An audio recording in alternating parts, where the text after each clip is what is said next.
भोपाल से एक बार फिर से लव जिहाद का एक बड़ा मामला सामने आया है। पहचान छिपाकर छात्रा से शोषण किया गया।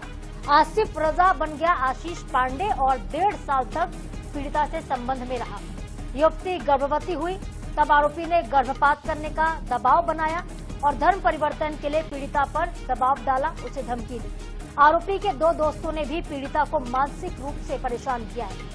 एफआईआर के बाद भी आरोपी की गिरफ्तारी नहीं हुई अब तक। पीड़िता ने कहा है कि पुलिस कार्रवाई नहीं कर रही। मामले में आरोपी फरार है। अशोका गार्डन इलाके का पूरा मामला। हालांकि महिला थाना पुलिस ने एफआईआर दर्ज की है, लेकिन गिरफ्तारी अब तक नहीं हो पाई है। ये बड़ी खबर, एक बड़ा मामला भोपाल से निकलकर सामने आ रहा है, जहां पे आसिफ रजा ने आशीष पांडे बनकर दोस्ती की, अपना नाम छिपाया, अपना धर्म छिपाया और उसके बाद इसने युवती से, लड़की से दोस्ती की, उसके साथ शारीरिक संबंध बनाए और जब उसकी सच्चाई छात्रा को पता चली, उसके बाद उसने उस पर दबाव बनाया, धर्मांतरण का, अपना धर्म बदलने का दबाव बनाया। तो धर्म ना बदलने पर गर्भपात कराने की बात कही। एफआईआर के बाद भी लेकिन कार्रवाई नहीं की गई है, ये आरोप पीड़िता लगा रही। अब तक आरोपियों की गिरफ्तारी नहीं हो पाई है। आईएस यूनिवर्सिटी में मेरे एक व्यक्ति आशीष पांडे नामक युवक से मेरी दोस्ती हुई थी, प्यार में बदल गई। फिर ऐसे हम लोग की नॉर्मल बातचीत होती रही। उसके बाद उसके दोस्त लोग भी मेरे को फोर्स करते इसके साथ रिलेशन में आ जाओ, मैंने मना भी किया। शादी का झांसा देता रहा। 1 साल बाद मेरे को मालूम चला कि ये मुस्लिम है। उसके बाद जब मैं प्रेग्नेंट हुई, मैंने उसको शादी का बोला, फोर्स करा। उसके बाद वो मेरे को बोलने लगा कि वो मुस्लिम बन जा, अपना धर्म परिवर्तन कर ले। उसके दोस्त भी उसके साथ देते थे। हाँ, इसमें अन्नू की मेरे महिला है, पीड़ित महिला, उन्होंने रिपोर्ट लिखाई है, तो एफआईआर लेके हमने अपनी विवेचना की कार्रवाई प्रारंभ कर दी गई है। अभी आरोपी फरार हैं, तो इसमें टीमें बना दी हैं हमने, तो जो भी आवश्यक कार्रवाई करेंगे। तो जो भी आवश्यक कार्रवाई होगी वो पुलिस करेगी, ये कहना है इनका। लेकिन धर्म बदलने का दबाव बनाना ये पहला मामला देखिए भोपाल में नहीं है। इस तरह की कई घटनाएं मध्य प्रदेश में पहले देखने को मिल चुकी हैं और अशोका गार्डन थाना क्षेत्र में एक और इसी तरह की वारदात, जहां पे अशोका गार्डन क्षेत्र में एक छात्रा के साथ पहचान छिपाकर यौन शोषण किया गया। जो पीड़िता है वो किसी प्राइवेट यूनिवर्सिटी की छात्रा बताई जा रही है और इसी ने आरोप लगाया, जिसको आप सुन भी रहे थे, कि आसिफ रजा नाम का एक युवक जिसने खुद को आशीष पांडे बताया और उससे दोस्ती की, इसके बाद प्रेम संबंध बना के करीब 1.5 साल तक शारीरिक शोषण यह आरोपी करता रहा।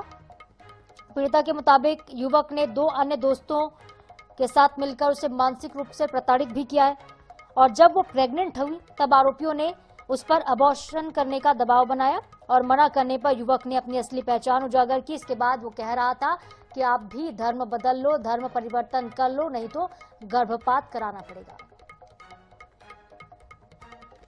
तो पीड़िता का यह भी आरोप है कि लगातार उसे धमकाया जा रहा था। मामले की शिकायत पीड़िता ने लगभग 1 महीने पहले ही कर दी थी महिला थाने में और अब वो मीडिया के सामने भी आई और अपनी जो आपबीती है सबको बताई उसने।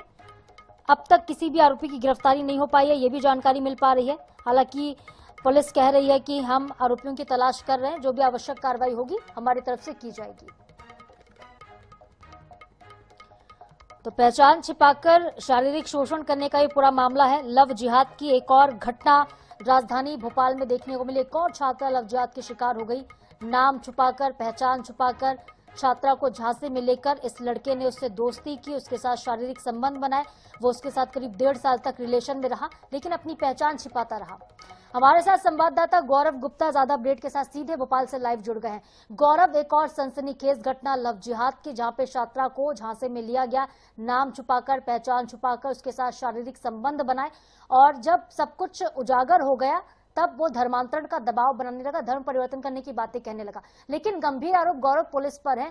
पीड़िता कह रही कि 1.5 महीने पहले शिकायत की पर गिरफ्तारी अब तक नहीं हुई, आखिर क्यों? देखिए, पूरा मामला भोपाल के अशोक गार्डन थाना क्षेत्र का है, जहां पर पीड़िता की मुलाकात कुछ साल पहले रजा नाम के व्यक्ति से हुई थी। उसने अपना नाम गलत बताकर महिला से पहले दोस्ती करी और उसके बाद करीब 1.5 साल तक उसके साथ शोषण करता था। जब महिला गर्भवती हो गई तो उसके बाद तो उसने उसके ऊपर धर्मांतरण के लिए दबाव बनाया और धर्मांतरण करने के लिए उसको जबरदस्ती प्रेशराइज करने लगा। इतना ही नहीं, पीड़िता ने जब गर्भवती होने की बात कही तो उससे गर्भपात करने की भी बात यहाँ पे आरोपी ने कही और इससे जब परेशान पीड़िता हो गई तो उसके बाद उसने पुलिस को इस पूरे मामले की जानकारी दी। फिलहाल महिला थाने पुलिस ने इस पूरे मामले में एफआईआर दर्ज कर ली है। पुलिस को अपने बयान में पीड़िता ने यह बताया है कि जो आरोपी है वो अपने दोस्तों के साथ भी उससे संबंध बनाने के लिए दबाव बनाता था और उसके जो दोस्त हैं वो भी उसे मानसिक रूप से प्रताड़ित करते थे। इन सबसे ही परेशान होकर पीड़िता ने इस पूरे मामले की शिकायत महिला थाने में की है। पुलिस ने फिलहाल इस पूरे मामले में टीम गठित कर दी है और आरोपियों की तलाश शुरू कर दी है। हालांकि इस मामले को दर्ज हुए कुछ दिन हो गए हैं और अब पीड़िता ने सामने आकर साफ तौर पर कहा है कि इस मामले में पुलिस ने अब तक कोई भी कार्रवाई नहीं की है और इसी की वजह से आरोपी अब तक गिरफ्तार नहीं हो पाए हैं। हालांकि इस पूरे मामले को लेकर जब भोपाल पुलिस कमिश्नर से बात की गई तो उनका कहना है कि टीम गठित कर दी गई है और जल्दी आरोपी की गिरफ्तारी की जाएगी, क्योंकि आरोपी फरार है और इनकी लोकेशन नहीं मिल पा रही है, इसकी वजह से अब तक उनकी गिरफ्तारी नहीं हो पाई है। लेकिन साफ तौर पर पुलिस का कहना है कि मामले में जल्दी आरोपी की गिरफ्तारी कर दी जाएगी और जो भी इस मामले में वैधानिक कार्रवाई होगी वो की जाएगी। देखिए, लव जिहाद का ये कोई पहला मामला नहीं है, इससे पहले भी कई तरह के ऐसे मामले सामने आ चुके हैं जहाँ पे आरोपी अपना नाम बदलकर युवतियों से और महिलाओं से दोस्ती करते हैं और बाद में फिर उन पर धर्मांतरण का दबाव डालते हैं। एक और मामला ये जो अशोक गार्डन का सामने आया है, इसको लेकर पुलिस ने फिलहाल एफआईआर दर्ज की है। वहीं जो हिंदू संगठन के लोग हैं वो भी इस पूरे मामले को लेकर काफी नाराज नजर आ रहे हैं और वो भी लगातार पुलिस के पास पहुंचकर इस मामले में तत्काल कार्रवाई करने की मांग कर रहे हैं। जी, तो बिल्कुल देखिए, तत्काल कार्रवाई की मांग की जा रही है और कार्रवाई होनी भी चाहिए। देखना होगा कि पुलिस कब तक आरोपियों को पकड़ने में कामयाबी हासिल करती है। गौरव, आप बने रहिए हमारे साथ, कुछ और भी खबरें हैं जिस पर हम आपसे आगे जानकारी लेने वाले हैं।